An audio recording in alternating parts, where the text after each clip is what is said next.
Sobrou um menino com 5 pães e 2 peixes. Para mim já dá, manda a galera sentar. E o texto diz que ele pega os pães e os peixes e ele dá graças. Gente, eu fiquei pensando, como é que será que foi a oração de Jesus? Deu graças, ele agradeceu. Foi a oração tipo, Senhor, obrigado por esse menino. Olha se a gente não tem um menino. Que azar o nosso. Porque eu sei que você já ouviu esse texto dizendo que você tem que entregar o seu dinheiro e que os 5 pães e os 2 peixes é o que você tem na carteira. Quem nunca? Irmão, tudo vira dinheiro nessa vida. Tem gente que lê com o óculos do tio Patinhas a Bíblia. Mas o texto diz que Jesus deu graças. E, gente, o pão não precisa de pão para fazer pão. O menino é só um detalhe na alegoria do sinal. Porque mesmo que não tivesse, ele é o Deus que traz à existência as coisas que não existem, não se preocupa com o pão do menino. O foco desse sermão e desse texto não é o menino. Vou dizer que não é nem a multiplicação, mas ela aconteceu, Zé. O povo que encheu o pandu sabe. Mas todo esse evento aponta para o reino, para explicar para o povo quem é Jesus, que é isso que João está nos falando. Que oração foi essa, então? Senhor, obrigado pelo pão. Tem muito pouco pão aqui, viu, Pai? Para te agradecer. Porque a gente faz a oração de agradecimento quando a nossa mesa está farta, né? Natal. Senhor, obrigado pela nossa... É difícil a gente ter um amendoim e um ovo e falar, Senhor, eu te agradeço por esse ovo. Está estragado. Amém, Senhor, mesmo assim. É difícil. A gente gosta de louvar a Deus quando alguma coisa boa acontece. Dá graças. Quando não tem nada. Acho que não foi esse tipo de oração que Jesus fez. Ele não agradeceu pela abundância. Porque não tinha abundância. Nem pelo menino, porque o milagre não é o menino. Ou ele pode ter dito, Senhor, eu te agradeço muito pelo André. E discípulo bom, escolhi 12, tem um que vai me trair, tem outro que não acredita, outro que vai negar, mas esse André acaba bom. Porque ele percebeu o milagre, ele tomou posse da probabilidade da multiplicação e ele arrastou o menino. A gente não tem base no texto para dizer isso.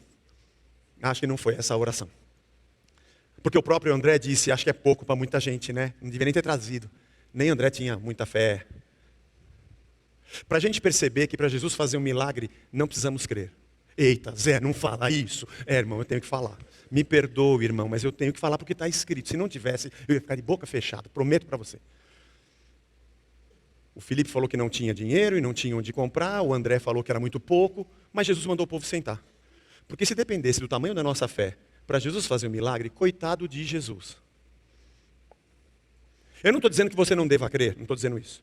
E não estou dizendo que você não deva ter fé, não estou dizendo isso. O que eu estou querendo te dizer é que não importa quantos pães você tem, que não são os seus pães nem o seu peixe, nem se você acredita ou não que Ele possa fazer. Ele é Deus. Ele é Deus. E o texto nos diz que Ele deu graças. Eu fiquei imaginando se talvez Ele tivesse orado assim, Pai, obrigado, porque o Teu reino vai ser visto aqui. No meio desse caos, a Tua graça vai aparecer aqui. Eu te agradeço, porque a Tua glória vai resplandecer aqui. Esse texto me faz lembrar do deserto. Lembra? O povo que atravessou 40 anos no deserto porque tinham desconfiado de Deus. E Deus disse, e ele não tinha o que comer, não tinha água, não tinha carne, não tinha pão. E Deus falou, eu vou derramar o maná do céu todo dia, durante 40 anos, todo dia. Eles acordavam de manhã e tinha o maná para eles pegarem. E Ele falou, não guarda, não precisa guardar o maná. Se você guardar, vai feder, estragar e vai dar bicho. Para você aprender a confiar que amanhã você vai acordar e vai ter maná de novo na tua porta. Para você não ficar preocupado em guardar e estocar, porque você acha que crê em mim porque eu dei o maná, mas você tem dúvida se eu vou dar de novo amanhã. Então não guarda. E os caras no primeiro dia que guardaram, você lembra? Na porta da tenda, um monte de gente saindo com uma sacolinha do Carrefour com o maná estragado.